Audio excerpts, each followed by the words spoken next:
Welcome to the Bradley J. Show. And it is 11. I'm going to try doing it at 11 for a while because I'll be more awake. We're with Rich Rubino, and we're going to continue our presidential series with Bill Clinton. We've decided we're going to do every president, but we're not going to do them in a row. We're going to Yes. keep it spicy and surprising and pick and choose. Today is Bill Clinton. So, Rich Rubino is a political historian and well, he's a political analyst too. I think he considers himself more of a historian, but he's great at analysis as well. Hi, Rich. Hi, how you doing today, Bradley? Bill Clinton, very interesting cat. Why don't you just dive in? Yes, really is interesting. I mean, obviously, it's the American dream, I guess, right? Being born in Hope, Arkansas, going from Hope, Arkansas to the White House by the time you're 46 years old. Interestingly, though, he only actually spent his first few years in Hope. He called himself the man from Hope, but he really was reared and grew up in Hot Springs, Arkansas. Hot Springs is more of a city, so while he didn't come from the rural lifestyle a lot of people think he did. Hot Springs is kind of a tourist attraction. A lot of mobsters actually would go there. So he grew up there. Then he went off to school, and then he went off to Georgetown. As soon as he gets to Georgetown, he's running for office. He runs for class president. Yes. So he must have Yes, been sir. smart right out of the gate, and yeah, the head of his class in grammar school and high school and stuff. Yeah, pretty much. He was fourth in his class in high school. He was that student that kind of did every activity. He actually was thinking about having a music career, but figured he wouldn't be the absolute best in it. So he decided to go into politics. And actually, his senior year, he ran for class president and lost. And he was considered at Georgetown. He's considered the quote unquote establishment candidate. He was seen as somebody who, for example, the administration liked.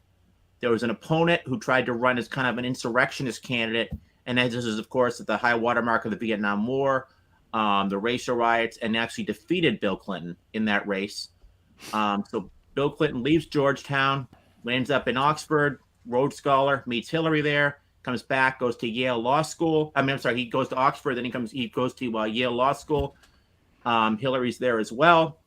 And then he goes back to Arkansas and actually brought Hillary with him, which a lot of Hillary's friends were kind of befuddled by that she would actually go. The story is that they were driving by a house in Fayetteville, Arkansas, and Hillary said, "I really like that house." So Bill purchased that house, and the two landed up actually living there, and they both became professors at the University of Arkansas in Fayetteville.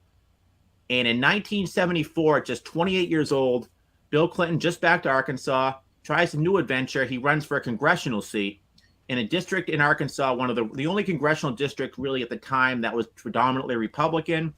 John Paul Hammersmith was a reliable conservative vote.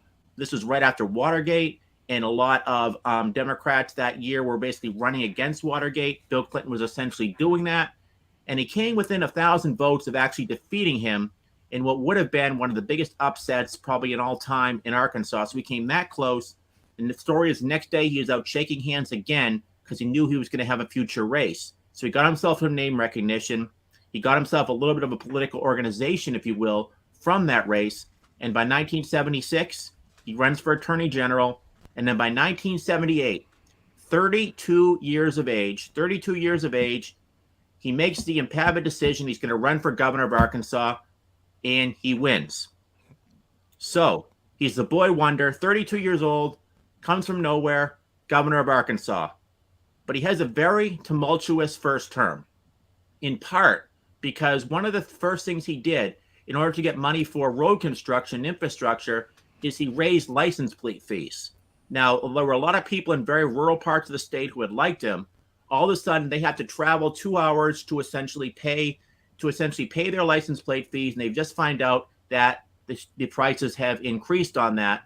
So that was one reason. The other was Jimmy Carter was president, and Bill Clinton was a vociferous supporter of him. In fact, in 1980, at the Democratic National Convention and throughout the primaries, Bill Clinton was supporting him over Jerry Brown and Ted Kennedy, and he was basically the Democrat governor's liaison for the Carter campaign.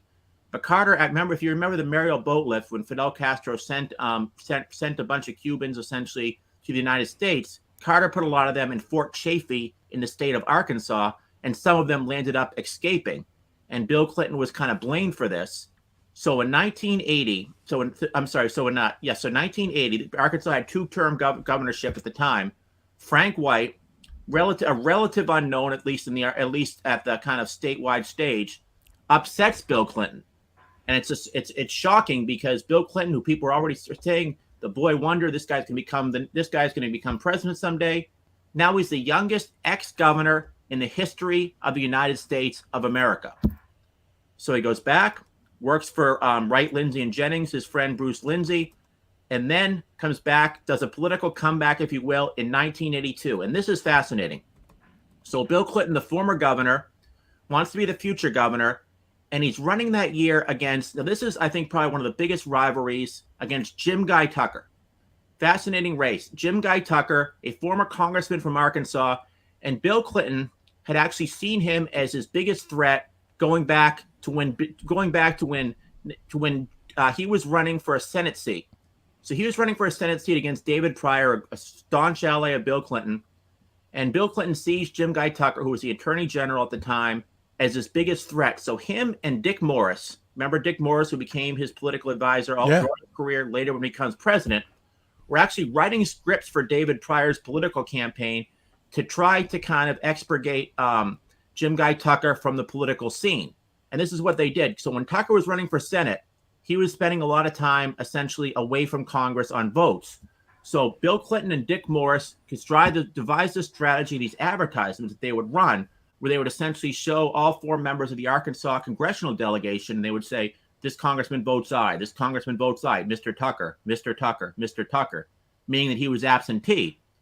But in 1982, after Tucker lost that Senate race, it was Bill Clinton versus Jim Guy Tucker. Both Ivy League educated. The difference, Jim Guy Tucker had actually served in Vietnam. Bill Clinton had not served in Vietnam. But I think whoever won that race was probably seen as somebody who could be a president of the United States at some time. So they ran against each other in the primary. Very bitter primary they ran against each other. Bill Clinton ended up winning. There was actually a runoff. He beat a third candidate in the runoff. And then he defeated Frank White in the general election. And this is very important what happened when he came back to the governorship in 1983. When he came back to the governorship, he did something that absolutely infuriated the unions. There was the biggest legislative session in the history of Arkansas at the time. And Bill Clinton, basically he put his wife in charge of education standards. And one of the things that they proposed in that was that there would be mandatory teacher competency testing. And he got this through the legislature. And part of it, there were some members of his own party, particularly the state Senate, who were against it. So Bill Clinton would come on the radio, political advertisements in their districts, basically saying, don't let them do this, and tried to run against both his own party and he tried to run against the unions. And this landed up actually passing. So the Arkansas became the first state in the entire union to require teacher competency testing. Wow. He landed up going on Phil Donahue. He debated a member of the teachers union. So as a result, the teachers unions always had a certain antipathy toward Bill Clinton for that. So in Arkansas, he gets elected again in 1984. And then in 1986, the state now has 4-year terms. They've changed the Constitution. He gets elected overwhelmingly. In 1987, he seriously considers running for president himself. Then he holds a press conference, and he says at the time that he wants to spend more time with his family, but also he says that he does not think it's possible for him to be both a governor of Arkansas and a presidential candidate at the same time. So he decides he's going to stay in Arkansas and not run for president. We know now that Betsy Wright, who was his chief of staff, had gone over all the women essentially that might come out and say that he's had an affair with them, and said it was not feasible for him to run. So he does not run. He endorses Mike Dukakis in the primary. And also at this time, he helps to form the Democratic Leadership Council. The Democratic Leadership Council is a group of moderate Democrats who want to change the messaging of the Democratic Party. They advocate welfare reform, for example. They advocate giving a hand up, not a hand out. They advocate deficit reduction. They advocate tougher on crime policies. Jesse Jackson used to say that the DLC stood for the Democratic Leisure Class. So he really effectuated this wedge, if you will, between the centrist wing now and the liberal wing of the Democratic Party. And he becomes the tribune of that moderate wing of the Democratic Party. before you go on, Yes. is back then he did not run for president because he would have been vulnerable to being dimed out for affairs. Is that still a thing? Is that something that would still prevent someone from running or winning, or is that not any longer really an issue? I think it would be something that would certainly be a hindrance. My guess is though it would. I mean, Bill Clinton in 1992, when he did run for president again, the first time actually, it was an issue, and it was an issue also for Gary Hart. If you remember, Gary Hart, the senator from Colorado, ran in '84, ran again in 1988, and he was talking to reporters, and he said, can follow me around, and then they found out that he was on a boat named Monkey Business with a girl Monkey named Donna business. Rice, and he was out of the race. Then later on, came back into the race, but he was out for a while. So I think it's certainly an issue. But there's always been that kind of allegations about Bill Clinton. I mean, Wendy Broderick has accused him when he was attorney general, running for governor, for example. There's allegations of rape, which whether it's substantiated or not, I don't know. But this has always been kind of this underbelly of Bill Clinton. But my guess is it was just an affair. It's something that I think would kind of become a secondary or tertiary issue. All right. Thanks. You're welcome. Moving on. So he forms this Democratic Leadership Council, goes all over the country, basically advocating for more moderate policies. And this comes back to hurt him in the state of Arkansas. So in 1990, the thought is Bill Clinton's going to run for president in 1992. Bill Clinton decides that he's going to run for re-election as governor. And Jim Guy Tucker, his erstwhile rival, had already announced that he was going to run for governor of Arkansas. Bill Clinton then gets in and says, I'm going to run. And Tucker swallows some bile, as he later said, and runs for lieutenant governor, hoping that Bill Clinton would then become president and he would be elevated to the governorship. And that's essentially how it worked. But Bill Clinton that year had a really vociferous opponent for the Democratic nomination. Now, remember, this is an incumbent governor of Arkansas 2 years before he becomes president of the United States. And his name is Tom McRae, and he was head of the Winthrop Rockefeller Foundation. And he was somebody who used to be an ally of Bill Clinton's. And in the primary, there's this one time where he's up there and he talks about how Bill Clinton is the longtime governor with no clothes, almost has him as naked, has this big picture of him. And he's standing in the State House, and Hillary Clinton just happens to be walking by and sees this and starts yelling at him and says, Tom, you said this positive about Bill Clinton. You said this positive about Bill Clinton. You said this positive about Bill Clinton. And then McRae had no answer to it. But essentially, that kind of halted his campaign. But one of the charges he said that Bill Clinton is always out of state and he's never in Arkansas. But Hillary said, well, you know why he's there right now, because he's trying to get education funding for the state of Arkansas. But still, this was a primary 2 years before Bill Clinton becomes president. He wins with less than 55% of the vote that year. Fascinating. On the Republican side, Lee Atwater, remember the political operative Lee Atwater? Yes. He also was in a band, right? Yes, that's him. Yes. Yeah. He had a trepidation about Bill Clinton for a long time. He used to say that give us Mario Cuomo, Mike Dukakis, Bill Bradley, give us a Northeastern liberal, that's easy. But give us a Southern Baptist moderate, and we have a problem. And he said Bill Clinton is probably the scariest of any of them. So he wanted Tommy Robinson. Go back to 1989. He recruits Tommy Robinson, a Democratic member of Congress, to switch to the Republican Party with the hopes that he would then run for governor. In 1989, George H.W. Bush hears about this. He holds a press conference with Tommy Robinson, basically saying Tommy Robinson is becoming a member of my party, a Republican. This was Tommy Robinson, who in 1988 had voted for Jesse Jackson over Mike Dukakis at the Democratic National Convention, with Bill Clinton essentially being the main advocate for Mike Dukakis. So they persuade him to get in, and he gets in. And then Sheffield Nelson, a Democratic operative who actually once served Bill Clinton had appointed him to positions as governor, he gets in the race. And this is a guy who gave a $1,000 check to Ted Kennedy when he ran against Jimmy Carter, who Bill Clinton was supporting back in 1980. So these two guys get in the race. Sheffield Nelson upsets Tommy Robinson. And this is where it gets really fascinating. In the general election, they ask a question in one of the debates to Bill Clinton. They say, will you serve out your full term as governor? So Sheffield Nelson's here. Bill Clinton's there. Now, if he's ahead the way George W. Bush was in 1998 against Mary Monroe by 40 points, he can say, well, I'm thinking about running for president. But Bill Clinton doesn't say that. He says, you bet. And his advisors are stunned because they knew that he wanted to run for president in 1992. But he had to do that. It was 44% for Nelson, 44% for Clinton. This was a last-ditch effort. He had to say, I'm going to serve out my full term. The other thing that happened is Sheffield Nelson had these advertisements where they had Bill Clinton giving a State of the State address in Arkansas, and he talks about raise and spend. Now, he was completely taken out of context. What he meant to say was the federal government can raise and spend because because they do not have a balanced budget of the Constitution. So Dick Morris advises Bill Clinton to run a last-minute advertisement where he appears and he says, have you seen these ads? Sheffield Nelson is running against me. He appears in these ads and he basically defends himself, lands up winning with 57% of the vote. But he's got a problem now because he just made that promise that he would serve out his full term.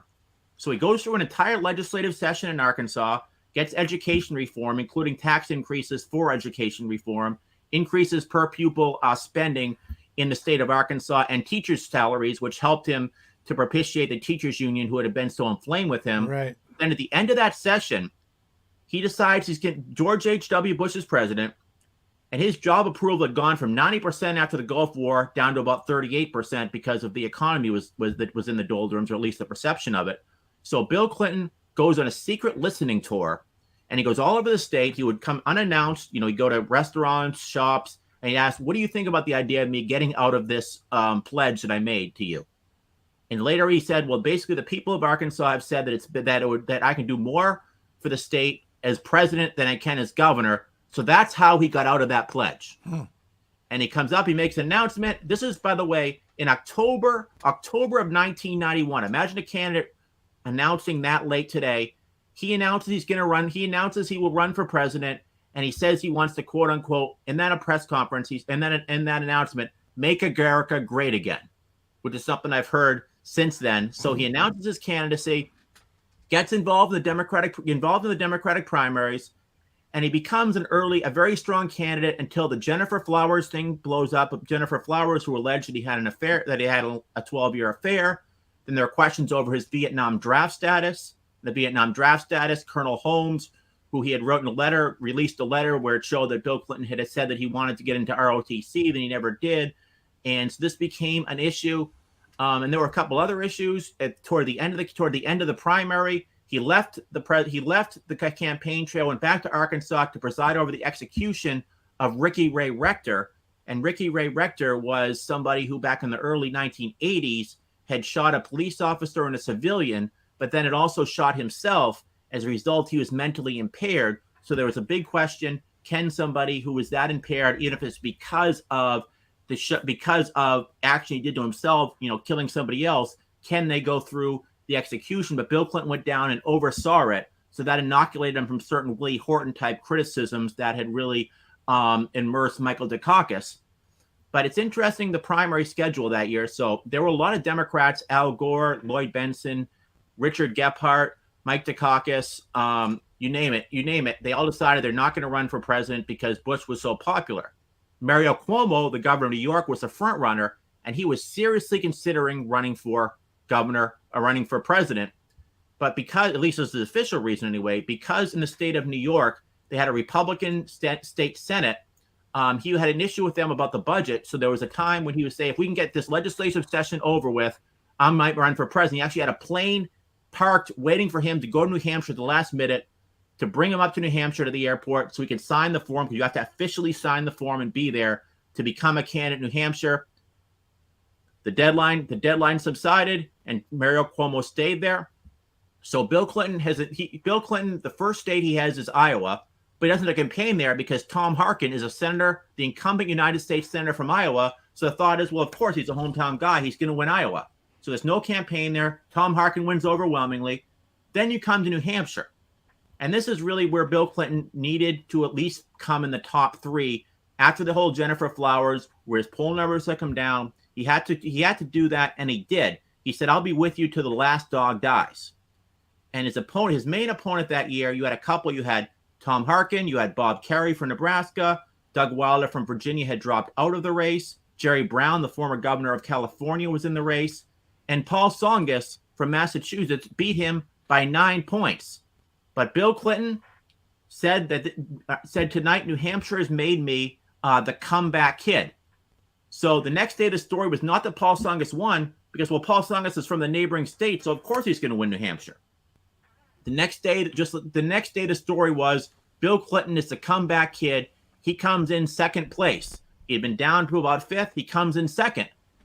So he takes momentum, and then you go down to the state of Georgia, which is in his native South, and Zell Miller, the incumbent governor, Sam Nunn, very popular United States senator, Ben Jones, former character on Cooter on the Dukes of Hazzard, all endorse him. He goes down to the South in Georgia. He defeats Tsongas and Brown in the state of Georgia. Then you go to Super Tuesday, and Super Tuesday is predominantly Southern states. The Democrats set that up specifically so that a moderate could win the nomination, and he wins overwhelmingly in the South. But he still has to prove that he can win somewhere other than the South. So it comes to the state of New York. Paul Tsongas did not officially drop out, but he suspended his candidacy. And Jerry Brown is the main opponent to Bill Clinton. Jerry Brown makes a promise that Jesse Jackson was be his running mate, which, of course, infuriated some people who did not like Jesse Jackson. Ed Koch, the mayor of New York City, who did not like Clinton, said you should still vote for Tsongas. But Bill Clinton ended up winning in the state of New York. But he had one other issue with Jerry Brown. There was a debate. Bill Clinton and Jerry Brown are debating, and Jerry Brown attacks Bill Clinton, saying, when your wife has benefited working at the Rose Law Firm from business in the state of Arkansas with you as governor. Bill Clinton looks at him and says, Jerry, you don't belong on the same stage as my wife. You come up here with your $15 to $100 suits. And he says, people have told me that you're going to do this tonight. You're pathetic. He says, this guy, he asked me to support him for president. The reporter said, did you? He says, of course not. So he really kind of excoriates Jerry Brown, that is, in that specific debate. It's fascinating. You can see this on YouTube.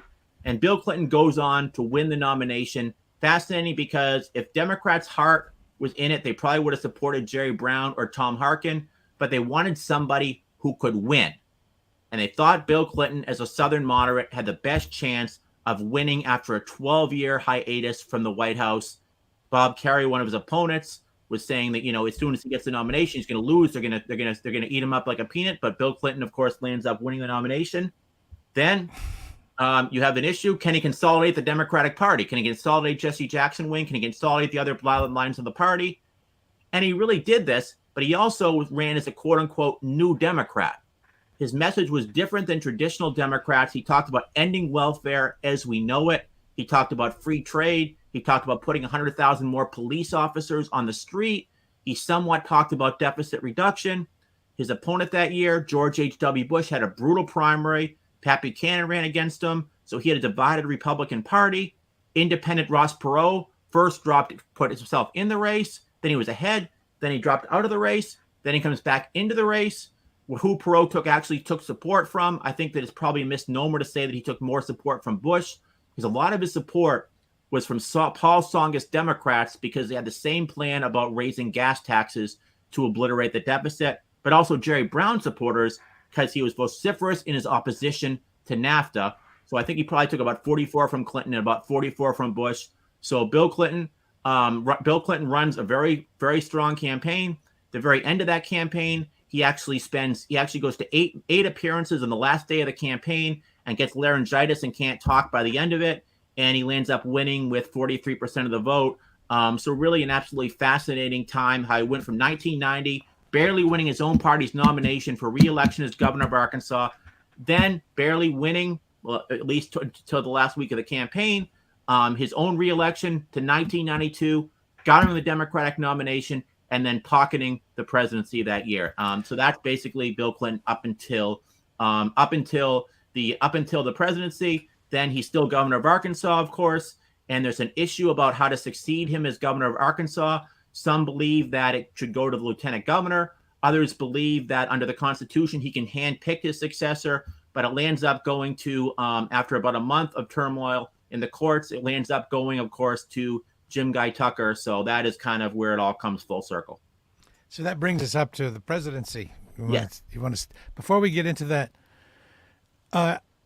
the Democrats at that time were smart enough to hold their nose and vote Yes. for the guy who could win, the person who could win.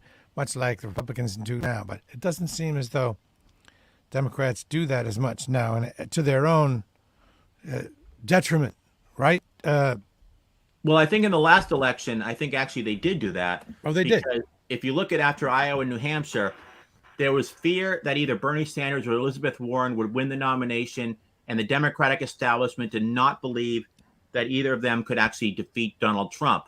So when it came to South Carolina, Biden's last stand, if you will, Jim Clyburn, very powerful congressman, the majority whip in South Carolina, endorses Joe Biden. Some of the former Democratic candidates, Beto O'Rourke, Amy Klobuchar, Pete Buttigieg, all come in. We want Joe Biden. They thought Biden was most electable, even though he probably would have problems galvanizing his own base. All right. I think they did that because they wanted someone who could win, not somebody that necessarily would strike a resonant chord with their heartstrings. I was kind of thinking of the Bernie people, I guess. Yeah. In the election before. But they all did right. lose, so you have Bill Clinton.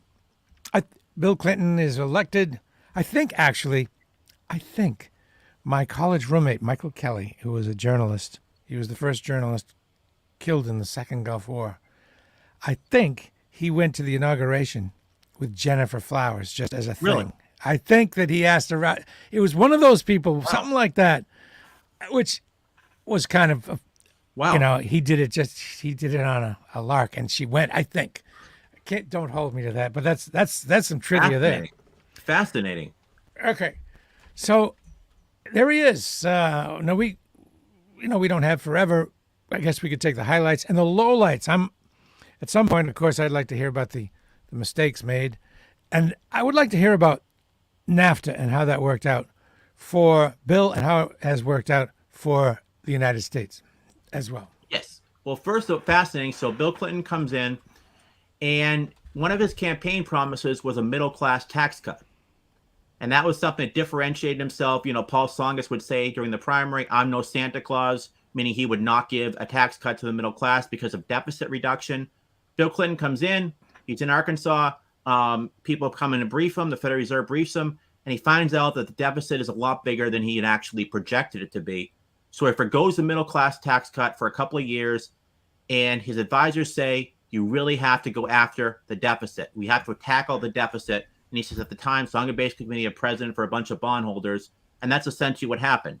So to try to tackle the deficit, he raises taxes on the top 1.2% of Americans. He actually decreased them on lower income Americans, and he expanded the earned income tax credit, which is essentially a tax credit for the working poor. But he basically went after deficits, and some on the left wing of the Democratic Party essentially wanted the LBJ's Great Society without the Vietnam. He said, we want stimulus, we want all these other things. Bill Clinton says, no, we have to tackle the deficit first. So this is seen as more of a Ross Perot, Paul Tsongas type of an idea, but he gets the Budget Discretionary Act passed in 1993 when that was the main goal. And it cut certain social programs, raised taxes on the wealthy, and cut them on some other Americans. And it passes by one vote in the House of Representatives. And Marjorie Margolis Mudvinsky was the last congressperson. It could pass by one vote. She was the deciding vote. And Republicans at the time were yelling, bye, bye, Marjorie, meaning she's going to lose in the next midterm election. And they were right. Now, Bill Clinton, Al Gore, Dick Gephardt, and Speaker Tom Foley all campaigned for her in her district, but her district in Pennsylvania disproportionately was affected by the tax increase, and she landed up losing. Later on in life, her son married Chelsea Clinton. Oh, so wow. It comes to the United States Senate, and in the United States Senate, again, it passed by one vote, and his former arch rival from the Democratic nomination, Senator Bob Kerrey of Nebraska, is the deciding vote, and Bob Kerrey finally, at the very end, decides he's going to vote for the Clinton economic package. Also in those first 2 years was the crime bill. Now, at the time, it's fascinating because now many on the left look at the crime bill and they say Bill Clinton signed this, and they try to make it out like it was something that was more or less a right-wing proposal. But at the time, it was the right wing that was opposed to it. And there were actually members of the Congressional Black Caucus and many liberal organizations who supported it, in part because it had a lot of funding for prevention programs. And Bill Clinton was derided at the time because of $40 million for midnight basketball, for example. So basically it put 100,000 more police officers on the streets, so that's one of the proposals. It also had many prevention programs. and it expanded the death penalty at the federal level for drug kingpins. Of course, federal level is very small in terms of the actual death penalty. So then the Family and Medical Leave Act, very popular, was passed. And then you have NAFTA. And NAFTA was an interesting coalition that he had to get this through. His own party, the opposition was Dick Gephardt, the House Majority Leader from Missouri, and David Bonnier, the whip, as well as Jesse Jackson, many outside groups. Then you had this kind of weird coalition where this is a point where Ralph Nader's bicycle rams right into Pat Buchanan's Mercedes, almost literally and figuratively. They, on the right and the left, lead this movement against it. They talk about the influence of transnational corporations. Bill Clinton actually one night has Jerry Ford, Jimmy Carter, and George H.W. Bush all staying over at the White House. And the next day they hold a big press conference where they basically said, we support NAFTA. So it was the establishment against the insurrectionist.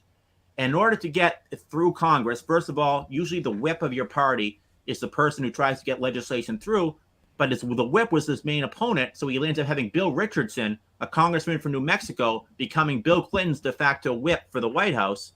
On the Republican side, you have Bob Dole, his future opponent in 1996, the minority leader from Kansas, Newt Gingrich, the minority whip at the time from Georgia, and Bob Michael, the minority leader from Illinois, all leading the charge in the House of Representatives, the United States Senate, to get NAFTA through the United States Congress. And it's a weird bipartisan coalition.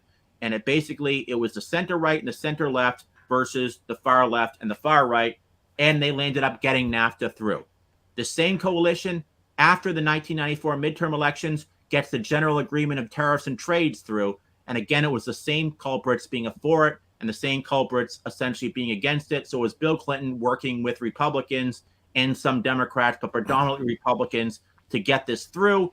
And this effectuates a wedge, just like with the teachers' unions in Arkansas, between Bill Clinton and the labor unions. The labor unions did everything they possibly could to oppose this legislation. They basically said, if you get rid of these tariffs, these jobs are going overseas. Remember Ross Perot, when he ran for president in 1992, talked about the giant sucking sound. They're afraid of transnational corporations. They're afraid of deindustrialization. They're trepidatious about globalization generally. Many Democrats have not forgiven him. NAFTA has become almost a four-letter word in places in Ohio, for example. And when Donald Trump ran for president in 2016, during one of the debates with Hillary Clinton, he pointed to Bill Clinton in the audience and said, and your husband signed NAFTA. And this actually helped in places like Erie County, Pennsylvania, traditionally Reagan or blue-collar Democrat, where a lot of Democrats believe that their jobs have been hemorrhaging, and part of this was the direct result of NAFTA. Of course, the Democrats and the Republicans supported have not done a good enough job messaging to show jobs that have actually benefited from NAFTA. I guess it's a cost-benefit calculation, but certainly between Bill Clinton and the labor unions, this effectuated a wedge. Can you kind of give an outline of the pros and cons, or at least the perceived pros and cons of NAFTA? Yep. And to what degree the fears about NAFTA came to pass? Yeah, I think the pro, of course, is that prices, of course, will come down because you're not having to pay for these. Mexico is not having to pay, and the United States and Canada, all in this agreement, are not having to pay tariffs. By the way, Bill Clinton at the time wanted to bring Chile into NAFTA, so NAFTA was actually somewhat popular, at least with the center of the Democratic Party. So it essentially brings prices down and gives essentially more freedom. It gives certainly more marketplace. Rice farmers in Arkansas, for example, don't have to pay the tariff, so they can just send their prices right down to Mexico, and that obviously can alleviate prices. The other side of that is that essentially, if you are eliminating tariffs, then a transnational corporation might decide, well, I'm going to move my job down. I'm going to move my factory down to Mexico because the prices are certainly cheaper. The labor is cheaper. People will work for a lot less than they will in America. So as a result, you can have that giant sucking sound, and the jobs that meant for people in Ohio are now in Mexico City. And that's true. That did happen. I mean, right? Stuff gets cheap. The good side is stuff gets cheaper here. Yeah. You can buy a lot of stuff cheaply. The bad news is you got to go make it somewhere where labor is cheap to do that, and you lose the jobs. Isn't that basically it?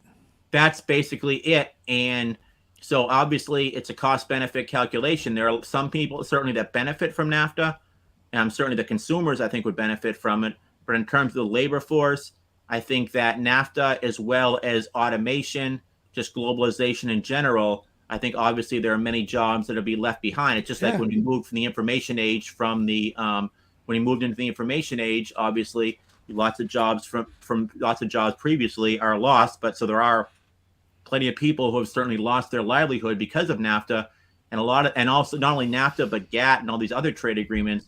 And that's where Donald Trump comes in. There's a vacuum there, and Donald Trump comes in and says essentially both parties supported NAFTA. NAFTA was a disaster. We're going to reformulate NAFTA, and he did, and he formed his own kind of NAFTA agreement with certainly many more restrictions. But it's a fascinating. The people in the opposition, you had Perot in the center, Ralph Nader on Jerry Brown on the left, and then folks like Pat Buchanan and Jesse Helms, the senator from North Carolina, the most conservative senator in the country, arguably. He was against NAFTA, in part because of how it would affect, the textile industry in North Carolina, for example. Yeah. To me, in my naivety, it seems like sure we can buy a lot of stuff we don't need cheaply, but to me it does feel like it weakens the country. And another way it weakens the country is if stuff is made elsewhere, we're vulnerable to that elsewhere being taken over. Like whatever got made in Ukraine, well, it's not getting made anymore. Whatever gets made in Taiwan, like do we make our own chips here, or do we get them from somewhere else? I wish we made more of our own chips here. That's the argument that folks like Pat Buchanan and Ralph Nader and Ross Perot at the time were essentially making. Essentially that you need these tariffs, and that these tariffs protect certainly inchoate industries in the United States, and they allow American workers to benefit. The other side of that, of course, is there are a lot of American workers who work for companies overseas, and they potentially would actually benefit from lower, or for that matter, a null set of tariffs between the United States and Mexico. But free trade is it's an interesting issue because Ronald Reagan proposed something similar to NAFTA in 1979. We announced his presidential candidacy. Reagan administration actually began the negotiations. George H.W. Bush continued it. Bill Clinton came in and they actually made some side agreements based on the environment and worker standards, but they still got NAFTA through. And then George W. Bush comes in, who had supported NAFTA as governor of Texas, certainly. He came in and he supported other trade agreements, including trade agreements with trade agreements, for example, with Costa Rica and with Peru. But we're now at a time where I don't see many presidential candidates, gubernatorial candidates, or any other candidates saying essentially we need more free trade. Even in Republican primaries, you now see Republicans, and Donald Trump really began this, talking about tariffs.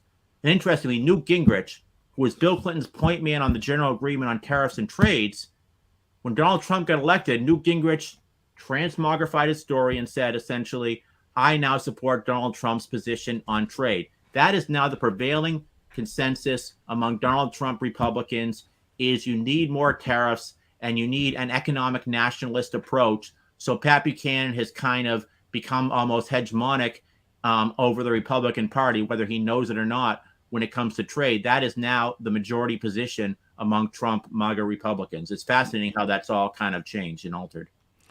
Okay. In the interest of time, what do we do? Move forward to Monica Lewinsky, or is that just too predictable? Well, just really quickly, 1994 midterm elections. Bill Clinton, because of his tax increase, all over the country, Democrats are distancing themselves. Sound familiar? Just like with Obama in 2010, Ronald Reagan in 1982. Ann Richards, the governor of Texas, actually has Ross Perot campaigning with her. And Karen Hughes, advisor for a guy named George W. Bush running against her, says, so Ann Richards has supported Bill Clinton, has somebody who she actually opposed in the presidential election supporting him, coming in to support her, but she won't appear with Bill Clinton. So Ann Richards loses the governorship of Texas. Mario Cuomo loses the governorship of New York. Tom Foley, the Speaker of the House, the most powerful member of the House of Representatives, loses his own congressional seat around Spokane, Washington. The Democrats lose 53 seats in the United States House of Representatives, lose the Senate, first time in 40 years. Is Bill Clinton dead? Well, no. He works with Republicans, the Republican Congress. He gets welfare reform passed. He actually vetoed the first two pieces of legislation, negotiated it, got some compromises, then lands up signing it. He goes through his entire administration, and everybody except for Al Gore and Bruce Reed basically say we cannot support welfare reform. Daniel Patrick Moynihan, the senator from New York, said essentially that this is going to create poverty all over. But Bill Clinton listens to the argument of others like Al Gore and says, we have to sign this. So he signs welfare reform. And by 1996, he's relatively popular and he's running for president. The economy really starts to come back. He's ahead by 20 points of Senator Dole at some points in that race, to the point that 11 days before the presidential election, he's campaigning in Alabama, of all places, not exactly a Democratic citadel or even a swing state, but polls show he actually had a chance there. And then he's so far ahead that there's virtually no chance of him losing. So he decides he has one big decision to make. You can either keep campaigning in swing states, you can go to states like California and New York to try to get over 50% of the vote, or you can try to win back the Senate. So while Bob Dole's campaigning in places like Ohio, Bill Clinton comes to Springfield, Massachusetts to campaign because John Kerry has a Senate seat. He goes to Arkansas, where he's well ahead, to campaign for Winston Bryan, his former lieutenant governor, running for Senate, Marion Barry running for a seat in the House. So he's going all over the country campaigning for other people in the last couple of weeks of the presidential election, while Bob Dole, his last 96 hours, he talks about rock around the clock. He campaigns all over the country. And Bill Clinton ends up winning about 49% of the vote. His last appearance, by the way, was in South Dakota. And interestingly, Senator Tim Johnson from South Dakota and Senator John Kerry from Massachusetts both land up supporting Barack Obama when he ran against Hillary Clinton in 2008. So they weren't exactly gracious about the fact that Bill Clinton was spending time there rather than Ohio or California. But Bill Clinton wins with 49% of the vote, the first Democrat to win re-election since Franklin Delano Roosevelt in 1936. So he comes in, he's very popular, has about a 65% job approval rating. That first year, his second term, 1997, I called the last really kind of innocent year. People were very happy with what's going on in the economy. They passed, working with Trent Lott, the majority leader, Newt Gingrich, the Speaker of the House. They passed the Balanced Budget Act of 1997, the CHIP program to provide health insurance for about 5 million children. He worked with Orrin Hatch of Utah, Ted Kennedy from Massachusetts to get that through. And by 1998, it appears that he's going to cruise through his presidency. And then all of a sudden, Matt Drudge breaks the Monica Lewinsky story. Now here we are.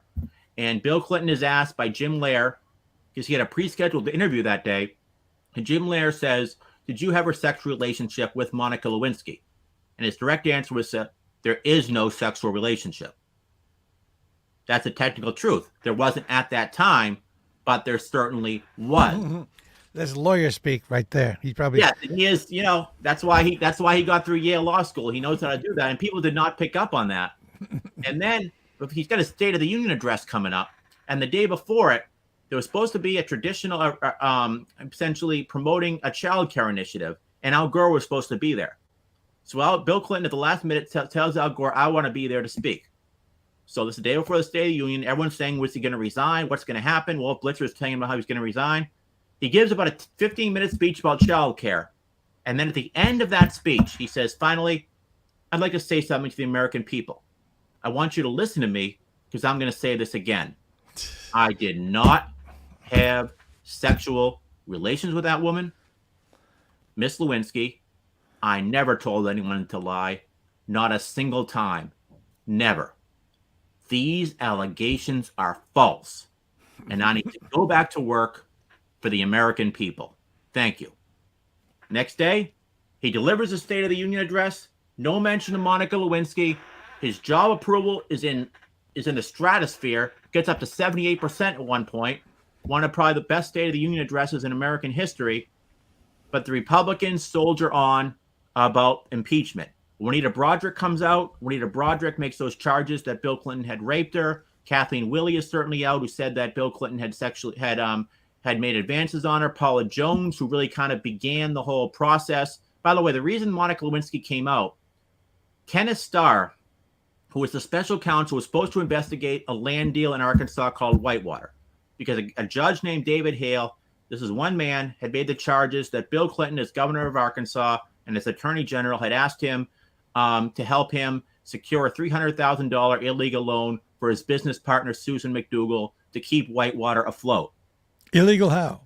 Illegal in that it was that basically it was a savings and loans crisis, and during the savings and loan crisis, essentially there was a failed deal, and you could not have gotten this loan normally unless you tried to pressure because of that. I see. So others, Jim Guy Tucker, for example, and once again, come back to Jim Guy Tucker, who was his opponent. Kenneth Starr did everything he possibly could because he thought that he had heard the conversation with David Hale. Jim Guy Tucker did not say that he did not. Susan McDougal, his former business partner, and James McDougal and Jim Guy Tucker, and all three of them landed up being convicted. Susan McDougal ended up serving a jail sentence. He was pardoned by Bill Clinton the last day in office. Jim Guy Tucker had to resign as governor of Arkansas. James McDougal later changed his story essentially and said that Bill Clinton that Susan McDougal had told him that that there was pressure in terms of this loan. But that's what began this whole thing. And while they were doing this, Ken Starr also investigated the Paula Jones matter. Paula Jones alleged in 1991 that Bill Clinton, as governor of Arkansas, had invited her up to a hotel room and essentially had made sexual advances on her. And this would lead up to Monica Lewinsky. This led to Kathleen Willey. This led to essentially just about everything else. If they had potentially settled the Jones suit earlier, perhaps this never would have happened. And if Bill Clinton never signed the independent counsel statute, perhaps this never would have happened anyways. But Bill Clinton, throughout 1998, the year of Monica Lewinsky, part of the reason he survived, because people were more interested in the Dow Jones than in the Paula Jones. He was popular at peace and prosperity. 1998 midterm elections, Republicans continue to run an impeachment, and the Democrats pick up seats. The first time a political party has picked up seats in the 6th year of a presidency since James Monroe in 1820. Absolutely fascinating. It backfired on the Republicans, but then they still went ahead with the impeachment. By the way, the impeachment is not actually for the affair with Monica Lewinsky, which he later admitted to. They would say it is because of perjury, because during while he was being interviewed by the special counsel, they asked him questions, and he essentially about Monica Lewinsky, and he had lied about Monica Lewinsky during that. So the other allegation was subordination of perjury, that he had told others like friends like Verdon Jordan, his longtime friend, 2 lies. So that's what they would say when folks like Newt Gingrich, who had an affair as well, or Bob Livingston, this former speaker designate, they would say, well, this is not Henry Hyde, the chairman of the Judiciary Committee. This is not about the affair. It's about the perjury of the affair. But the American people did not see it that way. So the Democrats win in the 1998 midterm elections. Then you have 1999. Bill Clinton continues to be popular. Kosovo, there's the invasion of Kosovo, 78-day bombing campaign led by Wesley Clark, which eventually led to Slobodan Milosevic, the Bosnian Serbs, essentially agreeing to get out of Kosovo. So that was something. That's a place where Bill Clinton is obviously very popular. A couple of things that I think part of the negative part of Bill Clinton's legacy. One of them is probably the economic sanctions on Iraq, which under some accounts have killed, some people believe have killed hundreds of thousands of people. Others say it's a lot less. Some people say it's more. But basically, there was an embargo on the country of Iraq. And this is one of the things that precipitated Osama bin Laden for 9/11 to say, this is what the West is doing to the Muslim population. So that was one of the things that potentially. Why did they do the embargo on Iraq?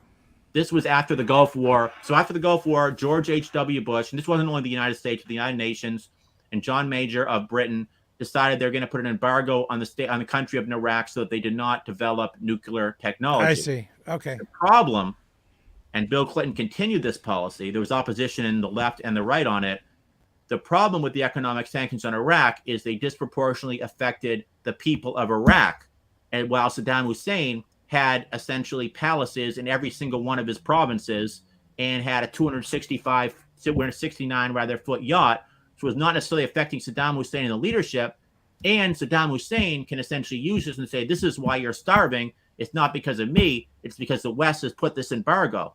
There's a very interesting interview on Election Day in 2000 with Amy Goodman of Democracy Now!, where she asked him about that. And Bill Clinton very vociferously defends the embargo and says that it was Saddam Hussein could have prevented it. But that's something that I think is certainly part of the legacy, and obviously Osama bin Laden, as well as the keeping United States troops in Saudi Arabia, which began under the Bush administration, were 2 of the reasons he used in his fatwa as, a casus belli, if you will, for going in for essentially invading the United States. Another thing that he's blamed for sometimes is NATO expansion. In 1997, he brought Poland, Hungary, and the Czech Republic into NATO, and some believe that Vladimir Putin, part of his grievance is that the United States continues expanding NATO to his front porch, and that's one of the reasons why he invaded the Ukraine, to essentially say, stop, stop, stop. You're not going to invade, you're not going to continue to expand NATO into these old former Soviet satellite republics. Of course, Bill Clinton's been asked about that, and he said essentially that if the Poles, the Czech Republic, and Hungary had not been brought into NATO, that Russia, very potentially under Vladimir Putin, could have invaded those countries. So there's two, like everything else, it's very nuanced. There's two sides of the coin, but generally speaking, in terms of the polls, if you look at it, the big picture of Bill Clinton, it was the longest peacetime expansion, economic recovery in American history, and in terms of legislation passed, certainly his deficit reduction package, I think a lot of people believe, led the way to surpluses at the end of the administration. And certainly there was a crime bill, there was NAFTA, there was a Brady bill. There was a lot of legislation actually got passed both in Democratic and Republican Congresses. In terms of major Great Society type legislation, no. He tried his health care plan in 93, 94. He could not get it to the point that it could come into a vote in the United States House of Representatives or the United States Senate. And it was also the Kennedy-Kassebaum deal. It talks about that if you essentially, if you go from job to job, your health insurance can come. So there are some other things as well. But it's very much it's certainly a mixed legacy. And it's interestingly, just like Richard Nixon, sometimes the most moderate presidents are also, interestingly, contrary-wise, the most polarizing presidents. We talked a lot about what Bill Clinton did right. Maybe it'd be worth squeezing in a session on all that Hillary Clinton did wrong in her presidential bid, because you could detail it the same way you detailed Bill. You could start with her early days, and then her sort of basis for running, and maybe she got overconfident. She didn't go here, she didn't go there. She said this, she said that. She made all kinds of missteps, where and wasn't able to recover from them like Bill. Let's do it. That would be amazeballs. Do you want to do that next week? Because since we just did Bill, let's do it. I'd love to. All right. Same bad time. Well, no, not actually, but same bad time. But we don't know about the bat day. Yes, absolutely. Right, okay, and so is there an official ranking of presidents, and how does? Yeah, Bill there are rank? a bunch of them. Usually, Bill Clinton comes out at above average, about 35. Anywhere from 13 to 20 is generally where it ranks. And this is all obviously subjective, and I don't know how you can necessarily, quantify that. But usually he comes in right below near grade and right below near grade and right above average at about above average is usually where he comes in. Yeah, sometimes when you can't quantify something like that, you just simply take a poll of so-called experts or writers and stuff. Maybe they do that. Like sports writers choose the best. Yeah. Music writers choose the best, top 100, whatever. All right, Rich Rubino, you are awesome. And tell the folks where you can be reached so you can speak at their organization, or how can they reach you to do whatever you might want to do. Yep, you can if you just Google Rich Rubino, and I got 5 books. The latest is A Great American Political Trivia Challenge, Political Trivia on Steroids. Or just go to Facebook and find Rich Rubino, Rubino, Instagram, Rich Rubino, MHD, or Twitter, Rich Rubino, POL. Okay. Is there, a lot of times in my research trying to find guests, you find the website, you find the Twitter, you Google the actual contact. Which of those has the most clearly defined contact info? Yeah, just go to Facebook. And if you go to Facebook and type in Rich Rubino, you'll see a picture of me holding up my book. And just friend me on there and certainly send me a message. And that's probably the most opportune way. Okay, Facebook Messenger. Yep, just friend me. And then as soon as you friend me, I'll certainly accept it. And that's probably the best way to do it. Okay, Rich Rubino, thank you for your time. Thank you. We'll do it again. All right. Bye-bye. Bye.